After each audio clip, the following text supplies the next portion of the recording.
Happy Halloween. This is part of my Halloween marathon. So normally I would cover games like this on Sci-Fi Fantasy Saturday and maybe, but definitely not this one on Sanctuary Sunday. But I'm covering this during the week because Halloween is during the week and I'm trying to do a little bit of a Halloween marathon. So hopefully my timing is right.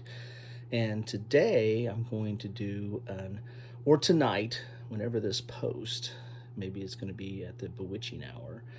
I'm going to do an after action report and talk a little bit about gameplay of Final Girl. So this is the setup that I've done for Final Girl. I'll put a link to my epic unboxing. I kind of went crazy and got everything you can get for season 1 of Final Girl.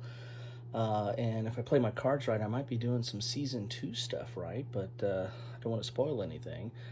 So this is season 1. Again, I'll put a link to all the goodness that is in, or all the badness that is in my season 1 unpacking. And so you can look at that link and see what's all in here. But for this game, I chose to do Hans the Butcher at Camp Happy Trails. Now, there are several different, feature games that you can play with Final Girl. They come in these little packs here.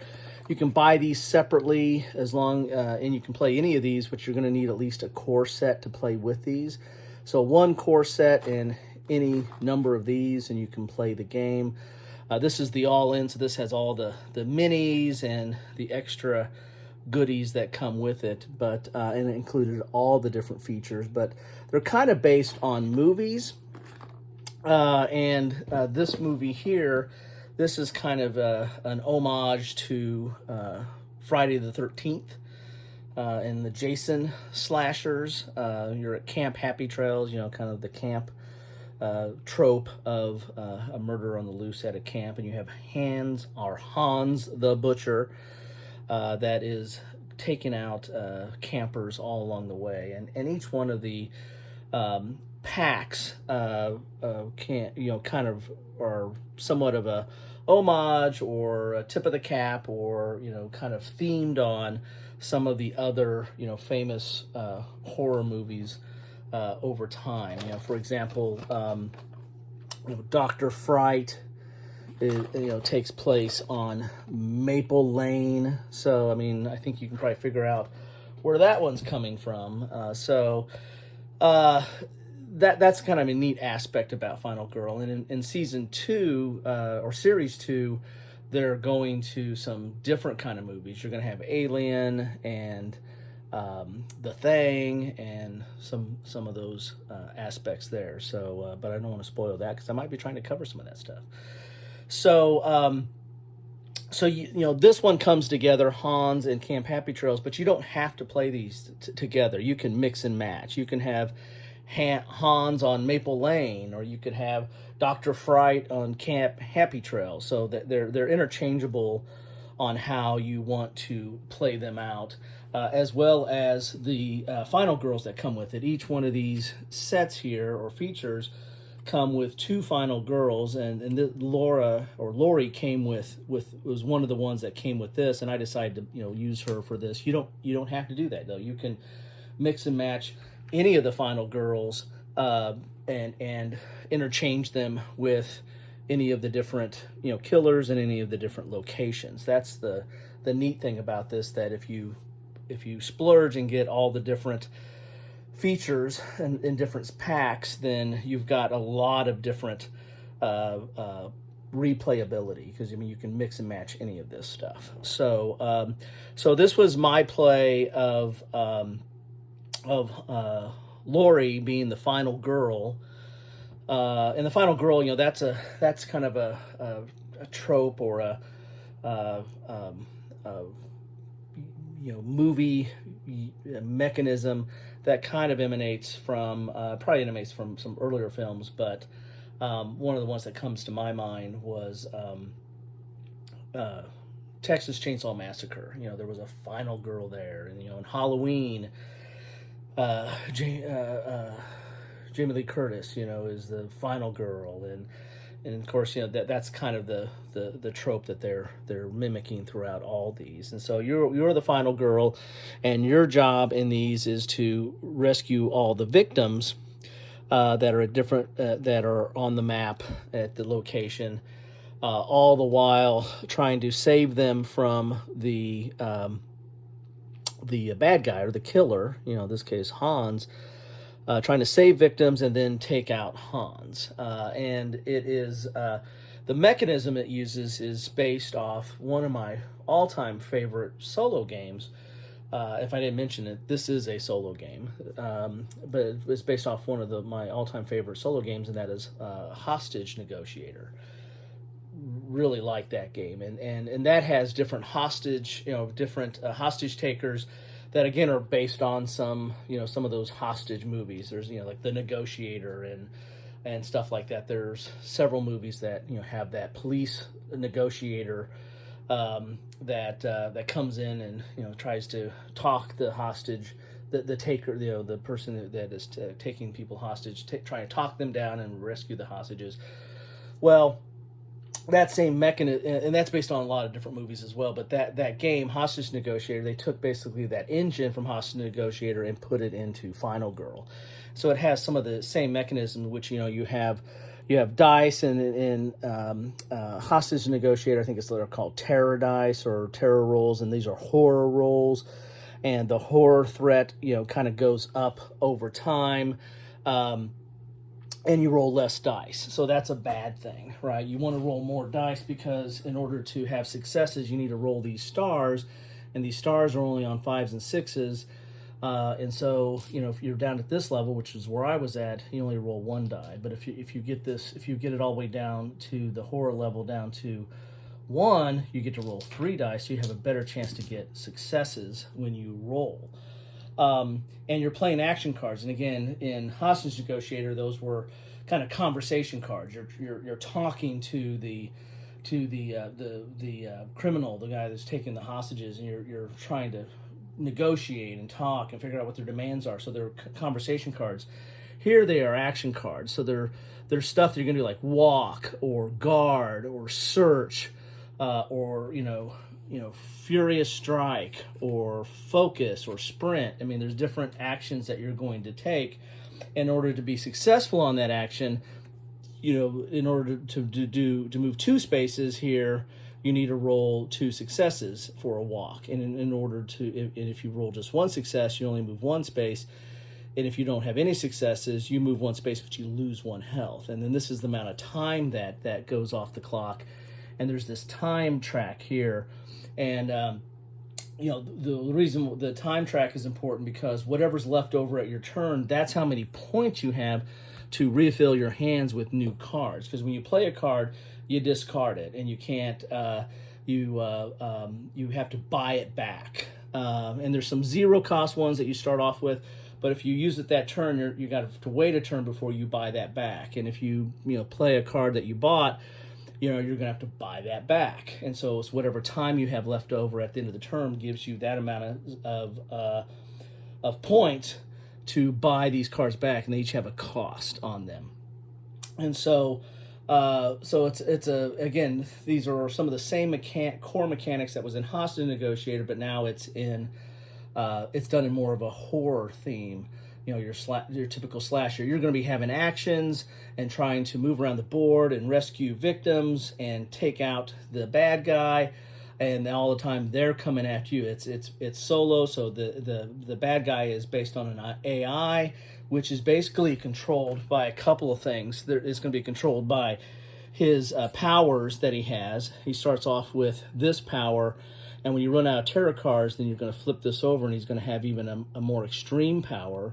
And there's several different ones of these. These are randomized, and so you're each time you play the game, you might have a different one of these special powers here. And he also has a dark power that you have this. In this case, he has this bloodlust track that as he's killing victims, and he's going to be going up this bloodlust track, and then once he hits this park here, this level here on the dark powers, he's going to, flip over, and he was able to flip this over, and he has this ability. And these are randomized as well. Not every one of these are the same. So you've got a lot of difference in not only your bad guys, but also their abilities. And so the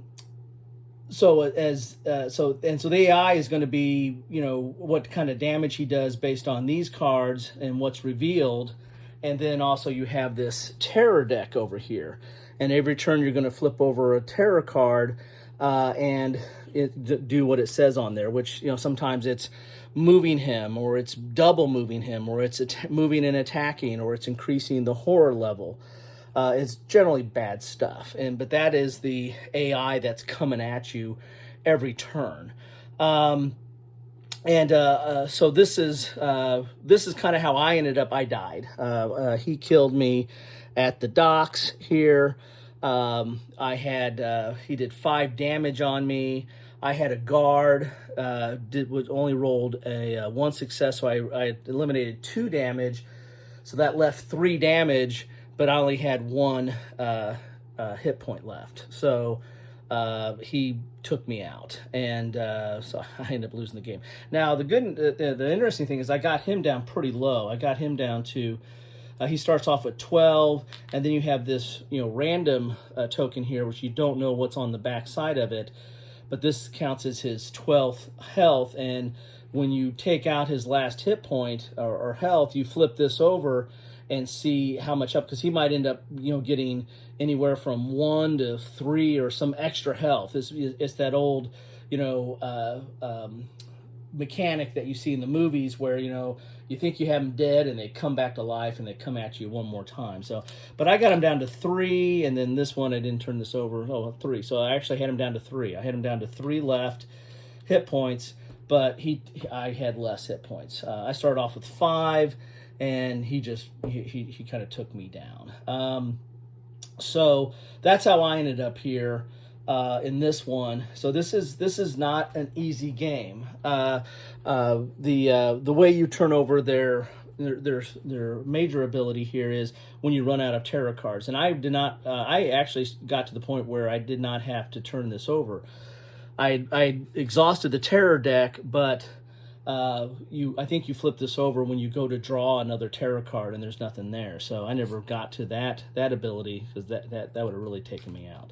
But I did have his, I did advance this track all the way up, and that's why the horror was so high, and I had not very many dice to roll. Also for him, now each one of the bad guys are different, and they play different. They have different of these cards. They have terror cards that are shuffled in. There's terror cards that are from the location, and there are terror cards that are specific to the killer, and so you mix those together. So so that plays a little bit different too. But his track, he kind of goes up, and as you go up this track, this is how much movement he starts off moving 1. So whenever you see a boot, he's going to move 1 space, and he normally moves the shortest distance to either the victim or to you, depending on what he's going after. There are certain tarot cards that are going to indicate whether he's going after a victim, or he's going after you, or he's going after both, or either. So he moves 1 per boot, and then he does 2 damage for every knife. And so he was at the point where he was moving 3 for every boot, and he was doing 5 damage for every knife. So he was laying into me pretty heavy, and that's why I ended up losing. I saved quite a few campers here. Here's all the ones I saved, but up there you see these are all the ones those are all the ones I lost. So he was more successful than I was in that regard. Now, when you save a victim, or save in this case it was campers, but save a victim, you put them on this card. You start off with your final girl in this place here, and then for every victim you save, you cover up these, and you get some special abilities, like you get health, or you get some time back, again, which is used to buy action cards, or you reduce the horror level. And each one of these final girls are different, and they have different abilities that you get as you save victims. So once you save 6 victims, you flip this over, and now she has a special ability. She does, anytime the bad guy's in her space, she does damage to him and automatically. and for every other victim she saves, she gets time back. So she gets, and so I was at that point because I saved over 6 victims, but she was. I just came up short. So the game doesn't take too long. There are quite a few decisions because this what you buy in cards, and knowing that you're going to have some cards that once you use them, they're going to be kind of out of play for a while. Some of their cheaper cards, so you got to plan accordingly. You got to plan a couple of turns ahead because you might be in a situation where I really need to move, and you don't have any movement cards because you didn't buy any movement cards. There's a way to discard to do stuff, but planning out your cards is really important in this game. There's also items in this. I got a bear trap, and I was able to set a bear trap at the docks, and that did 2 points of damage to him, but it cost 2 time to use that. So, and I got a bear trap from one of the items. There are certain locations on this map. Each of the maps, again, are different. Each of the locations are different. But there is locations where you can do searches, and when you do searches, you get an item card, and so these are the different items here. So these are the items. I kind of have these little skewed here because I was wanting to show you this thing here. But this is the items that are at the cabins. This is the items that are at the dock, and this is the items at the utility shed. So. So the game is very thematic. You're running around trying to get victims. Whenever you go in the same space as victims, you can take 2 with you. And the way you save these victims is there are certain exits on the board. And like this one has, I think, 3 exits, and you have to take them to that exit. They will follow you. Once you pass through their area, they'll follow you along your way. And if you take them to this green door here, take them to an exit, they'll leave, and then you start placing them on your card as saved victims. There might be some events that change up who the victims are and how you deal with victims. Every turn at your start of your turn, you turn over an event, and you follow the rules on the event. And the events are different per the location. They're tied to the different locations. So you're going to do an event. You're going to do your actions. Play your cards, roll for successes based on the number of horror dice, and try to move around or search and find stuff or attack the bad guy, or try to move to an exit with some victims and rescue them. You're going to be doing that, and then at the end of your turn, you're going to, whatever time you have left over, you're going to buy new cards. Then it's the bad guy's turn, and the bad guy's going to do whatever is on his superpower ability. And if it's not turned over, it's just whatever's on the cover there. And then if it's turned over, it's going to be even worse. And then you're going to draw a tarot card, and then he's going to do whatever on the tarot card. Then it's rinse and repeat. You draw another event, then you take your actions, buy cards, and then it's the bad guys. You just keep doing that until either you kill the bad guy or he kills you. All right, that is Final Girl.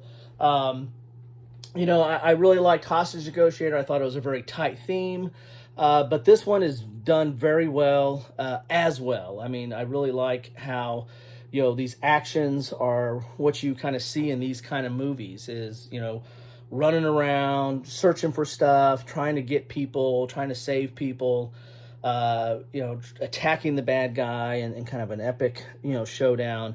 It's all pretty good. And the events in this one are pretty cool too. I actually had I had a girlfriend and a boyfriend in here. I had a girlfriend for a while, and then I had a boyfriend for a while. So, you know what? They both helped. The boyfriend, when he got killed in my location, so I started off with 12 a time, which is a lot of time. And so that allowed me to buy some pretty big cards to do a massive attack on him, but still that wasn't enough to finish him off. Anyway, so long explanation for an after-action report, but I thought I kind of went into a little bit more detail on how you play this game. Again, you can't play the game based on my explanation, but I didn't leave out too much. I mean, this game isn't that complicated, and it very much is those 3 phases that you just keep rinsing and repeating until you get to a conclusion. But there are some good decisions. There's some tense moments. And it's a tough game, and the thing I like best about it is there's a lot of replayability. I mean, I can play this game several times and not see all the different iterations of Hans.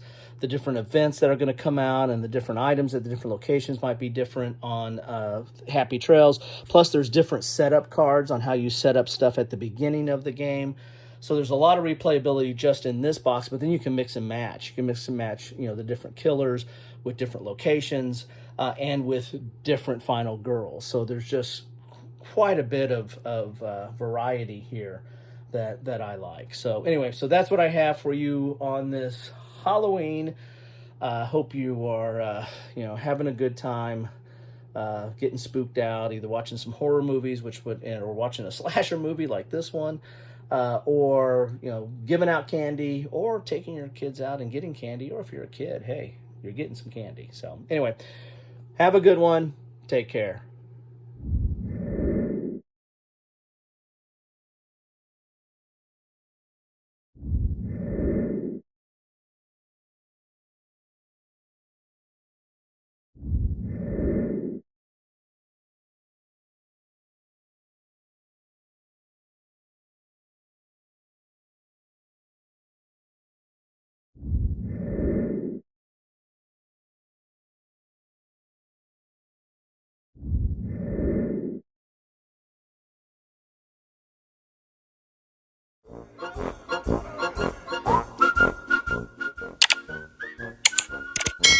Thanks for watching.